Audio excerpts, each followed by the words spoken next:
এটা হলো ট্যাগলাইনটা। ট্যাগলাইন বলতে পারেন, সাবটাইটেল বলতে পারেন। এইটা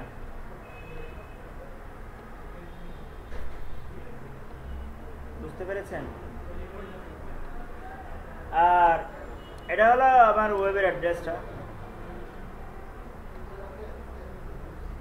যখন আমরা এটা লোকাল হোস্ট থেকে অনলাইনে আপলোড করে দিই, অরিজিনাল ডোমেইনে নিয়ে যায়, এই জায়গায় আমাদের অরিজিনাল ডোমেইনের অ্যাড্রেসটা বসাতে হয়। ইমেইলটা বর্তমানে আমার ওয়েবসাইটে কেউ রেজিস্ট্রেশনের অপশন নাই, রেজিস্ট্রেশন করার সুযোগ নাই। আপনি এখানে অপশনটা দিয়ে দিলে এনিওয়ান ক্যান রেজিস্টার, তাহলে রেজিস্ট্রেশনের একটা অপশন চলে আসবে। আর এখানে যারা যারা রেজিস্ট্রেশন করবে তারা কি হিসেবে রেজিস্ট্রেশন করবে? Subscriber, contributor, author, editor, administrator, সেটা আপনি ঠিক করে দিতে পারবেন। যেটা দিবেন সেটাই হবে। টাইম জোন কী হবে? এখানে দ্রুত রাইটিংয়ে আসেন, ফরম্যাটিং, এইগুলো। এই যে আপনি যদি কোনো পোস্ট করেন, সেই পোস্টগুলো ডিফল্ট আকারে কোথায় গিয়ে যাবে, কোন ক্যাটাগরিতে যাবে? আনক্যাটাগরাইজ নামে একটা ক্যাটাগরি আছে, সেখানে যাবে নাকি কোথাও যাবে ঠিক করে দিতে পারবেন। পোস্ট ফরম্যাট কী হবে? স্ট্যান্ডার্ড হবে না সাইড না চ্যাট না গ্যালারি, কোন ধরনের পোস্ট ডিফল্ট আকারে?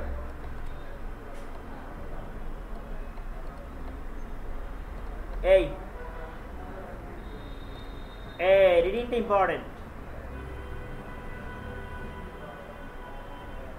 আমার হোম পেজের মধ্যে ডিফল্ট আকারে কি থাকবে, কোন পোস্টগুলো থাকবে? এখানে দেওয়া আছে front page displace your latest post, এই জন্য লেটেস্ট পোস্টগুলো ওখানে দেখাবে।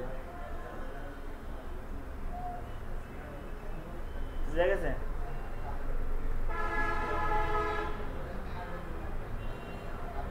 তারপরে আপনার স্ট্যাটিক পেজ সিলেক্ট বেলো। আপনি যদি মনে করেন যে না আমার ফ্রন্ট পেজে একটা মাত্র পোস্ট দেখাবো, আর সেটা হবে আমার মানে নিউজটা, সেটাও করতে পারেন। Specific post. হ্যালো, তো আমি চাচ্ছি নিউজ পোস্টটা দিছি, নিউজ পোস্টটা ডিফল্ট আকারে হোম পেজে চলে আসবে, হোম পেজ আকারে দেখাবে, অন্যগুলো দেখাবে না। একটা পেজ স্ট্যাটিক পেজ সিলেক্ট করে হোম পেজ নিউজটা সিলেক্ট করে নিলাম, আর প্রতি পেজে একটা করে পোস্ট দিলাম, সর্বোচ্চ একটা পোস্ট থাকবে। সেভ, এক পেজে সর্বোচ্চ একটা করে পোস্ট থাকবে, এর চেয়ে বেশি থাকবে না। তাহলে আমি রিফ্রেশ দিয়ে দেখি, দেখবেন শুধু নিউজটা এখান নিউজ পোস্টটাই আসবে। এই দেখেন সেভ দিলাম তো, এখানে নিউজ পোস্টটাই দেখাচ্ছে, আর কোনো পোস্ট নাই। দেখেন শুধু নিউজটা দেখাচ্ছে। আর বাকিগুলো দেখতে হলে আলাদা আলাদা করে ক্লিক করে দেখতে হচ্ছে, বা ক্যাটাগরি থেকে দেখতে হচ্ছে, বা আনক্যাটাগরি থেকে দেখতে হচ্ছে। আপনি যদি সেরকম কোনো ইন্ট্রোডাক্টরি কথা, সামারি কথা, যদি একটা পোস্ট যদি আপনি হোম পেজে এভাবে রাখতে চান, এই প্রসেসিংয়ে আমরা রাখতে পারি। আর এটা না করলে ওই লেটেস্ট পোস্টগুলো একটা পর একটা সিরিয়ালি থাকবে, সেখান থেকে এটা ব্লগের মতো হয়ে যাবে। আর অফিসিয়াল সাইট বানালে এভাবে করতে হয়, ব্লগ বানালে আগের মতো করে করতে হয়।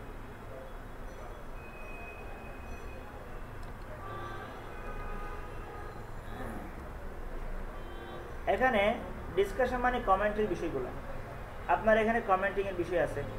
এই দেখেন কমেন্টস অপশন চলে এসছে, সেই বিষয়গুলো আপনি এখানে কমেন্টস অপশন রাখবেন কিনা। এই যে default article setting, attempt to notify any blocks linked from the article, এগুলো আপনি বুঝলে দেখলে বুঝতে পারবেন।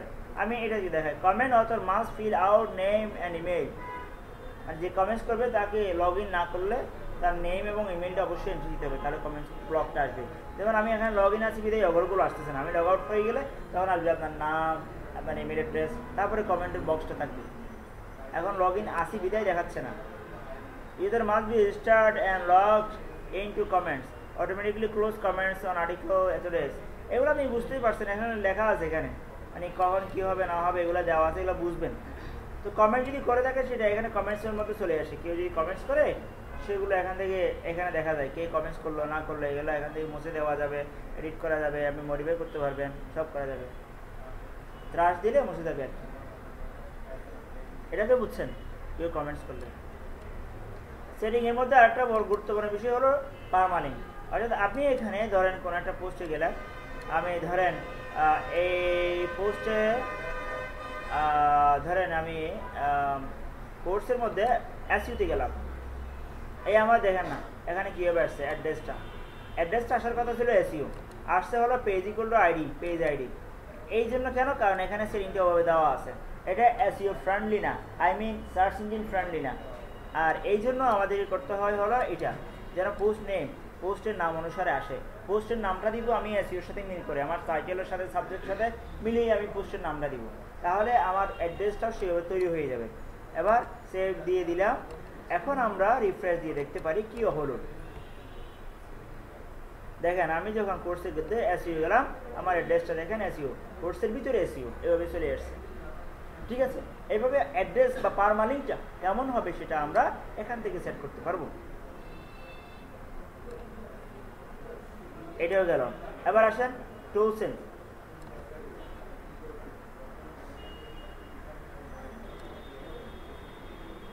টুলসে গেলাম, এখানে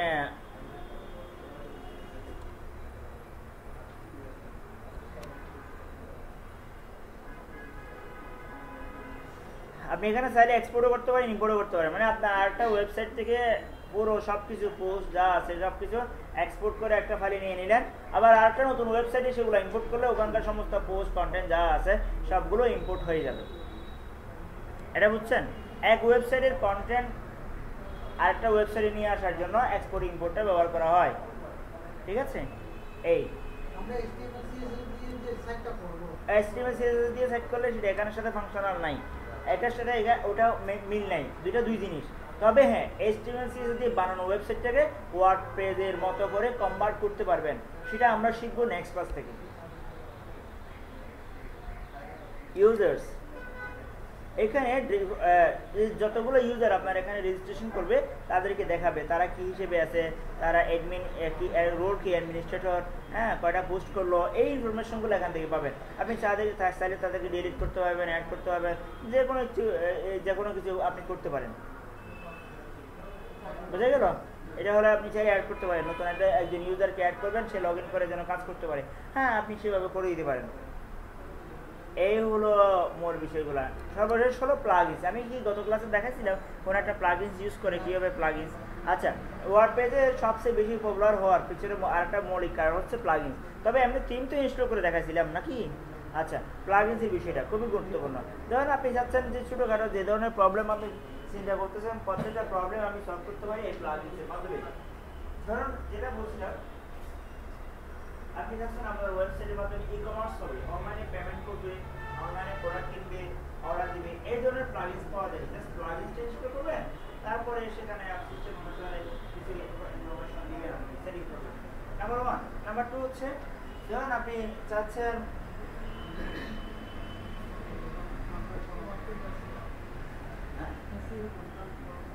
যে কোনো কিছু, আপনি যেটাই চিন্তা করতেছেন আমার ওয়েবসাইটে এরকম হলে ভালো হয়, সেই রকম প্লাগইনস পাওয়া যায়। জাস্ট কি চিন্তা করতেছেন সেটা দিয়ে সার্চ দিবেন। আপনি একটা আইডিয়া দেন আপনার ওয়েবসাইটে ওই মাস্টারটা দিতে পারতাম, ওটা তো প্রথমে বলে দিচ্ছি, হ্যাঁ সেটা তো প্রথমে বলে দিচ্ছি যে এরকম একটা প্লাগইন ছিল ই-কমার্সের জন্য। শপিং কার্ট মানে ই-কমার্স,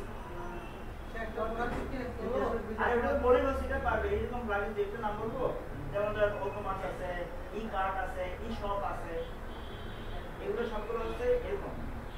একবারে বলেন, এটা বলছি তারপর বলেন। এখন যেটা বলেন সেটা হচ্ছে, যেমন একটা কন্ট্যাক্ট ফর্ম থাকবে, সেখানে ফর্মটা ফিল আপ করবে, সাবমিট দেওয়ার সাথে সাথে ডাটাগুলো ইমেইলে চলে যাবে। হ্যাঁ, এরকম প্লাগইন পাওয়া যায়। আমরা সবাই ইউজ করি কন্ট্যাক্ট ফর্ম 7 নামে একটা প্লাগইন আছে। হ্যাঁ, এখন আপনি বলেন হ্যাঁ এগুলো ডাটাবেসে যাবে। মূলত আপনি মনে করেন যে আমি অ্যাডমিন থেকে কারা কারা কন্ট্যাক্ট করবো, সেটা ইমেইলে যাবে একটা কপি, একটা কপি আমার ওয়ার্ডপ্রেসের অ্যাডমিন প্যানেলে থেকে যাবে। সেখানে আমি কতজন একটা শিট আকারে থাকবে, কারা কারা কখন কোন সময়ে কে কি লিখলো, সবগুলো ইনফরমেশন সিরিয়ালে থাকবে ট্যাবল আকারে। হ্যাঁ, সেটার জন্য কন্ট্যাক্ট ফর্ম 7 DB নামে একটা প্লাগইন আছে, সেটা ইনস্টল করলে হয়ে যাবে। আরো বলি, ধর আমি কালকে না শনিবারে, লাস্ট শনিবারে একটা প্লাগইন বানালাম। এখানে প্লাগইনটা হচ্ছে স্কাইপের মতো, মানে পুরো স্কাইপের মতো, অথবা ইয়াহু মেসেঞ্জার আপনারা সেট করছেন না, লাইক ইজ ইয়াহু মেসেঞ্জার। কি আমার প্লাগইন যেটা বানালাম, এটা হলো আমি এখন ওয়ার্ডপ্রেসে কনভার্ট করি নাই, এটা নরমালি জেপরে দিয়ে PHP HTML CSS PHP জেপরে জাভাস্ক্রিপ্ট আদার্স কম্বিনেশন করে একটা প্লাগইন বানালাম। এটার মাধ্যমে সবাই এখানে চ্যাট করতে পারবে, মানে গ্রুপই চ্যাট করতে পারবে। আমার ওয়েবসাইটে প্লাগইনটা থাকবে, অনলাইনে থাকবে। ওই যে আপনার বিভিন্ন ESPN ক্রিকেট ESPN এই যে ক্রিকেট খেলার কথাগুলো আমরা দেখি না, এখানে মাঝে দেখেন না যে সার্চ করে যে লোকজন একজন একটা বলে, ওগুলো আর কি, ওগুলো ডেভেলপ করা।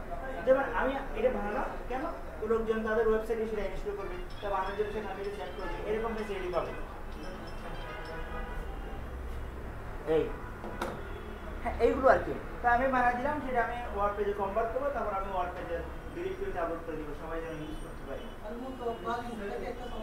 প্লাগইনস হচ্ছে একটা প্রোগ্রাম, ওটা ওটা সেন্ড করতে হবে না, হ্যাঁ যাবে না, প্লাগইনসে আমরা তৈরি করব।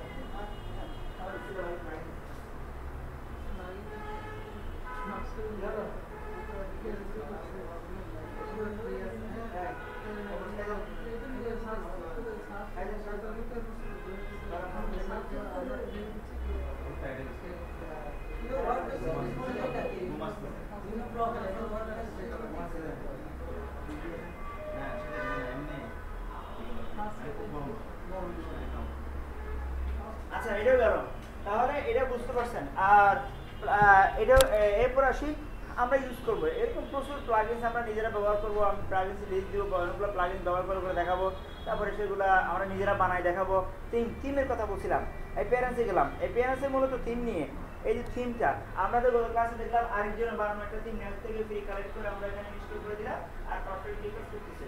আমরা নিজেরাও সেরকম থিম ডেভেলপ করবো। কিভাবে? প্রথম আমরা HTML CSS দিয়ে সুন্দর একটা লুকিং, হ্যাঁ লুকিং দিয়ে একটা সুন্দর একটা থিম বানাবো, HTML CSS দিয়ে নরমালি স্ট্যাটিক বানাবো। এরপর আমরা এটাকে কিভাবে ওয়ার্ড পেজে নিয়ে যাই, আমাদের বানানো থিম অন্যরা ব্যবহার করবে, ইনস্টল করবে, যে কোনো সাইটে তাদের ইনস্টল করে সুন্দর করে কাজ করবে, সেটাও আমরা বানাবো সেভাবে। হ্যাঁ এইগুলো আমাদের ধারাবাহিকভাবে আসবে। এরপর আসেন এখানে ওই যেটা কথা একটু আগে বললাম, মেনু কথা বললাম, এবার হেডারটা দেখেন। হেডার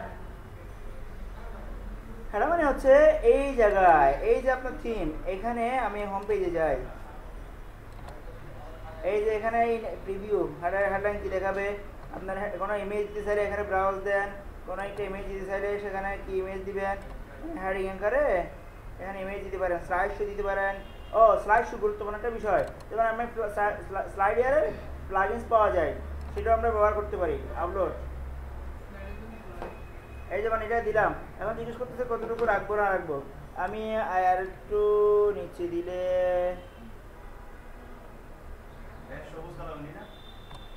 নেই মেরে দিয়ে সব আর কি। আমি জানতাম ও যেভাবে গেছে, আমি ওকে বলছিলাম যখন ও ফর্ম ফিল আপ করার জন্য ইন্টারেস্ট হলো, তখন একটা দেখেন, অবশ্যই করবেন, আপনি জানি তো ওগুলো আমার আইডিয়া আছে না কতটুকু। হ্যাঁ ওখানে আগে ফর্ম ফিল আপ করতে আমি ফর্ম ফিল ডিরেকশন দিলাম, কোথায় করে কীভাবে করবে সবগুলো গাইডলাইনগুলো আমি দিছি। আরও দুজন আরও তো পাইছিল, যাই নাই জানা, ওই ইয়াও পাইছিল না, এই যে রাজীব যাই নাই, যে ওরও 3বার মেল পাঠাইছে ওকে যাওয়ার জন্য। আগে ইন্টারভিউ নিয়ে কনফার্ম করবে না, ওরা কনফার্ম করার সময় যায় নাই।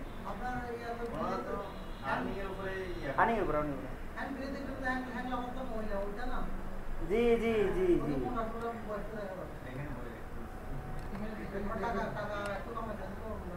জি, তাহলে আমি একটা দিলাম, সেটা এখানে চলে আসছে, যে আমাদের স্লাইডার হিসেবে বা হোম পেজের ইমেজ হিসেবে চলে আসছে। এটা হেডার তৈরি করা হয়েছে। এই তারপরে হেডার ট্যাগ